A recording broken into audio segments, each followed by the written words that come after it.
Profesor Pilinçi i ftuar në intervistën për gazetarin Ilir Brahim në radio-televizionin shqiptar në Tiranë, Shqipëri, 24 nëntor 1990. Profesor Pilinçi, mirë se vini në radio-televizionin shqiptar. Sot keni pasur një takim me presidentin e Shqipërisë, Ramiz Alia. Familja Pilinçi e njohur nga shqiptarët, familja më e madhe dhe më intelektuale Pilinçi, të njohur në Ballkan dhe Evropë. Në këtë intervistë, nëse mundesh, na tregoj qartë dhe shkurt historinë tënde dhe familjen tënde Pilinçi. Si arrite kaq shpejt në Amerikë? I nderuar gazetar, ju përgëzoj për pritjen që më bët në aeroportin e Rinasit, gjithashtu ftesa që më është bërë nga ju në TVSH.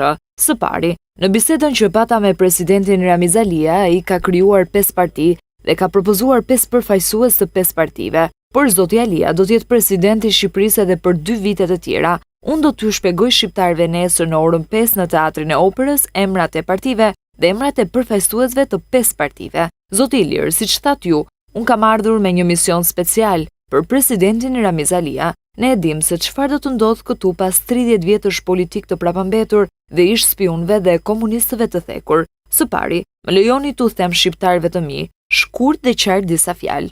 Zoti Ilir, u përgëzoj për ftesën që kam marrë nga ju.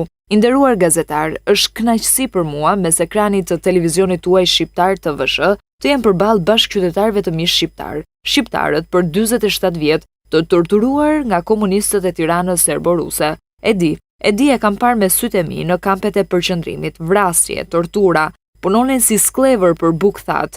Erdhi dita e shqiptarëve, por jo plotësisht. Komunistët e Tiranisë serbo-ruse për një kohë të gjatë, dekada, do t'ju ndajnë. Ata së bashku me serborusët do të shpenzojnë miliona e miliarda lek. Edhe ata kanë vjedhur para tuaja për 47 vjet. Do të krijojnë parti të shumta dhe satelit të panumërt, do të ndajnë vëllan nga motra, komshiu nga fqinje, pronarët e pronave të lishme për shumë vite e dekada, do të torturohen dhe abuzohen para gjykatës nga ish prokurorët dhe gjyqtarët e policisë së sigurimit të Tiranës komuniste. Unë po i përgjigjem pyetjes suaj shumë shkurt dhe qartë. Unë jam Pëllum Pilinci, djali i profesor Gani Pilincit, po i shpjegoj shumë shkurt dhe qartë për shqipen time, për familjen Pilinci dhe për veten time. Stërgjyshim, Dr. Hamet Gani Pilinci, i frymëzuar nga çështjet kombëtare, ka përfunduar Kolegjin e Stambollit dhe u diplomua në Kolegjin Yale në Connecticut, Shtetet e Bashkuara të Amerikës, në 1877 deri në 1881. Gjyshim, profesor Hetem Hamet Pilinci u diplomua në Kolegjin e New Yorkut, Shtetet e Bashkuara në vitet 1912-1916 dhe gjyshim, profesor Hetem Hamet Pilinci shkoi me një mision special në Amerikë në vitet 1921-1922 për të bërë të mundur hapjen e ambasadës amerikane në Shqipëri. Gjyshim takon mikun e tij të vjetër, zotin Ulysses Grant Smith. Zoti Ulysses Grant Smith, emëruar ambasador në Shqipëri më 22 shtator 1922, gjyshim, profesor Hetem Pilinci dhe ambasadori Ulysses Grant Smith erdhën në Tiranë në nëntor të vitit 1922. Regjimi i komunisto-bolshevik i lindur në Francë dhe i eksperimentuar në Rusinë, leniste, staliniste, bolshevikëve, komunist, i mbyti të gjallë intelektualet rusë në lumin Volga dhe në lindjen komuniste, vrau miliona e miliona intelektual dhe njerëz të pafajshëm, burgosur miliona njerëz të pafajshëm, gra, burra, pleq, fëmijë në kampet e përqendrimit, punonin si sklever në regjimet komuniste botërore. Pas luftës së dytë botërore, 2 bolshevikët, Churchilli dhe Stalini, u adhurzojnë Shqipërinë bolshevikëve serbo-rus. Komunistët bolshevikët e Tiranës me komisarët serb Meladin Popivici dhe Dušan Mugosha masakruan, vranë dhe burgosën shqiptarët. Shqipëria u bë kamp përqendrimi me pleq, gra e fëmijë, punonin si sklever, 600 gram bukë të thatë. Bolshevikët serborus të Tiranës i izoluan dhe i robëruan shqiptarët. Intelektual të arsimuar perëndimor dhe patriot shqiptar i varrosën të gjallë, e bën Shqipërinë kamp përqendrimi. Se shqiptarët ishin pro-amerikan, bolshevikët e Tiranës e mbyllën Shqipërinë me tela me gjemba. Pas pushtimit të Shqipërisë, komunistët bolshevik filluan konfiskimet dhe arrestimet e intelektualëve shqiptar. Filluan me familjen Pilinçi, dogjën vila, pallate dhe ndërtesa, konfiskuan fabrika, shumë hektar tokë, qindra mira, gjithçka. Arrestuan gjyshin tim, profesor Hetem Pilincin, kushërinjtë e mi, vëllezërit e gjyshit, babai im, profesor Gani Hetem Pilinci, nëna ime Zarife Pilinci, 7 muajshe 7 zënë. Unë kam lindur rreth 7 ditë pas arrestimit politik të nënës time.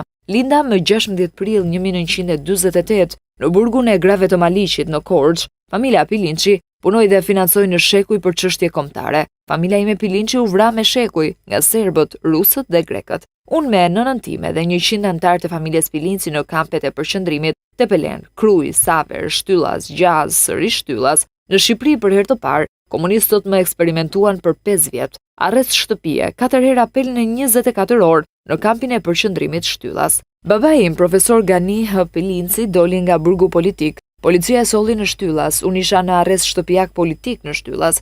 Një natë dimri, në nëntor 1974, me ndihmën e miqve amerikan të gjyshit tim, ata që mbrojnë tokën e bekuar amerikane dhe botën, në fund të nëntorit arritëm në Serbi. Pas 10 ditësh, mbërriti në Itali, unë dhe babai im u plagosëm nga sigurimi sekret i policisë shqiptare, pasi u kuruam në Itali, urgjentisht, në fillim të vitit 1975, jemi në Amerikë. Por kur mbërrita në Amerikë, miqtë amerikan të gjyshit na dhuruan një shtëpi 3 katëshe, më financuan shkollën, universitetin dhe kurset speciale.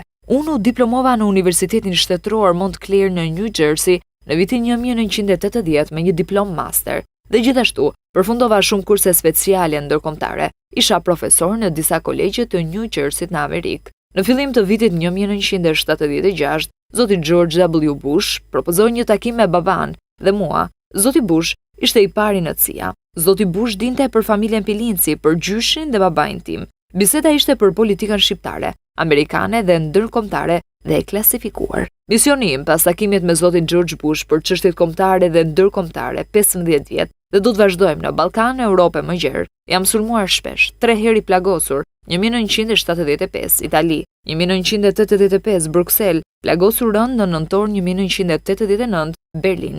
Misioni i inteligjencës europiane dhe inteligjenca amerikane po përdornin çdo plan për të eliminuar regjimin bolshevik komunist, por ishte e pamundur. Ideja dhe plani i mirë i përgatitur nga zoti George Bush në fillim të vitit 1976, Bush ishte i pari në CIA. Ishte e vetmja shpresë. Pra eliminimi i regjimit bolsheviko-komunist, e vetmja rrugë ishte rënja e murit të Berlinit dhe u bë realitet në nëntor 1989. Do vazhdoj me të njëjtin program, mision deri në fund të jetës sime, derisa të përfundoj 100% i varur nga politika dhe ushtria amerikane dhe duke ngritur flamurin amerikan dhe shqiptar në çdo cep të Shqipërisë për shekujt në vazhdim. Dhe derisa ta bëj Shqipërinë një Amerikë të vogël në zemër të Europës, do të ruaj fjalët dhe amanetin e babait tim, gjyshit, ambasadorit të parë, Ailezes Grant Smith. Një kënaqësi e veçantë në karrierën time si gazetar në Radio Televizionin Tirana, intervistova intelektualin dhe patriotin profesor Pilinçi, gazetari Ilir Kashem, Radio Televizioni Shqiptar Tirana, 24 nëntor 1990, Tiranë, Shqipëri.